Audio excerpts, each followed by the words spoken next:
সচিনন্দন জয় সচিনন্দন গৌর হরি।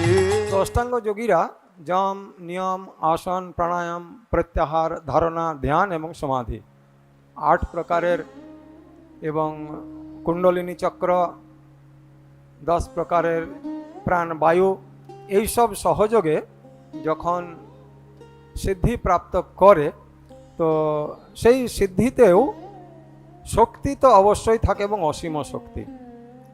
তো এই যোগশক্তিতে 8 প্রকারের সিদ্ধি লাভের কথা শাস্ত্রে বর্ণনা করা আছে। তো সেগুলি কেমন উপচিতাসু, কেমন শক্তিশালী না, প্রথম হচ্ছে অনিমা, লঘিমা, মহিমা, প্রাকাম্য, ঈশিতা, বসিতা, প্রাপ্তি, কামবশয়িতা 8 প্রকারের। তো অনিমা যোগ সিদ্ধির মাধ্যমে অত্যন্ত ছোট, অতি ক্ষুদ্র হয়ে যাওয়া যায়, এমনকি সে পাথরের মধ্যেও, শক্ত পাথরের মধ্যেও প্রবেশ করতে পারে। লঘিমা হালকা হয়ে যাওয়া, এত হালকা হয়ে যায় যে বাতাসের মধ্যে হাঁটতে পারে, জলের উপরে হাঁটতে পারে। মহিমা বিরাট হয়ে যাওয়া, অত্যন্ত বিশাল। তারে প্রাকাম্য যে কোনো পরিবেশে জীবন ধারণ করতে পারে। জলের তলায় যদি থাকতে হয়, দীর্ঘ জলের তলার জীবন সে থাকতে পারে। বরফের নিচে যদি থাকতে হয়, দীর্ঘ বরফের নিচে সাধনা করতে পারে। আমরা পথে ঘাটে দেখতেও পাই অনেকে মাটির তলায় মুন্ডু, এই কুম্ভ মেলায় অনেকেই গেছিলেন, সেখানে এরকম যোগ সিদ্ধির অনেক রকম দেখতে পাওয়া যায়।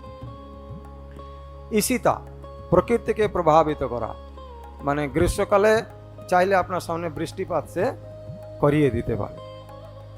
বশিতা মানুষ এবং যে কোনো প্রাণীকে সে বশ করতে সক্ষম।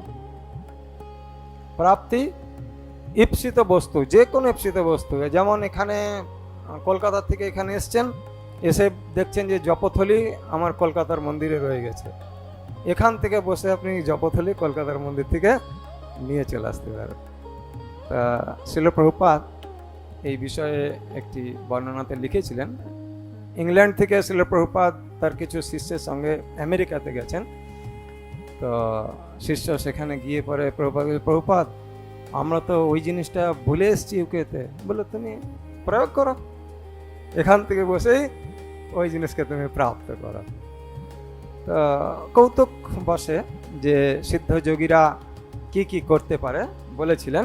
এরপরে কামবশয়িতা। কামবশয়িতা হচ্ছে এমন তার ইচ্ছা শক্তির তীব্র হয় যে সেই ইচ্ছা শক্তির প্রভাবে সে অসম্ভব বস্তুকেও সম্ভব করতে পারে।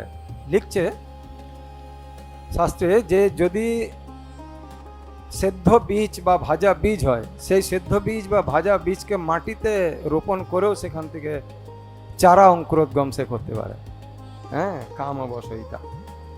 তো এই সমস্ত অসম্ভবকে সম্ভব করার যোগ সিদ্ধিগুলির কথা বলা হয়েছে, কিন্তু এই 8 প্রকারের যোগ সিদ্ধি ক্ষণস্থায়ী এবং তাকে মায়াসু সিদ্ধস্য, অর্থাৎ মায়ার দ্বারা এইগুলিকে প্রদান করা হয়। তাহলে মায়ার দ্বারা যা প্রদান করা হয় সেই বস্তু কিন্তু আমাদের অন্তিম যে গতি, সেই গতি আমাদেরকে দিতে পারে না, তাই ক্ষণস্থায়ী বলে বর্ণনা করা হয়েছে। তো এইটা গেল যোগ সিদ্ধি বা জড় সিদ্ধির বিভাগ। কপিলদেব দ্বিতীয় বিভাগে ভগবান কপিলদেব কি বলছেন? বলছেন বিসজ্জতে অঙ্গ অনন্য হেতুস্বত।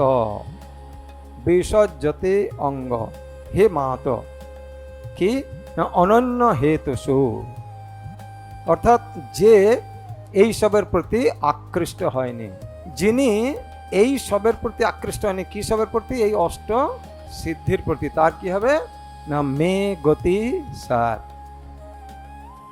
মে গতি সাত, আমার প্রতি ভক্তি লাভের প্রগতি তার অবশ্য করেই সম্ভব। তো হয়ে কি হবে? যদি আমার প্রতি গতি লাভ হয় তাহলে কি হবে না আত্যন্তিকী যত্র ন মৃত্যু হাসহ।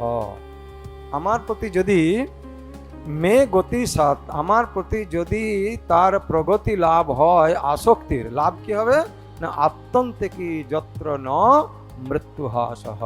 আত্যন্তিকী শব্দের অর্থ হচ্ছে অসীম শক্তি। তো সে অসীম শক্তি লাভ করবে। কিরকম শক্তি না, এই শক্তির দ্বারা সে মৃত্যু নামক যে চরম ভয়, এই জড় জগতে সব থেকে ভয়ের কারণ কি? মৃত্যু। তো সেই মৃত্যুকে সে অতিক্রম করতে পারবে। অতিক্রম করে কি হবে?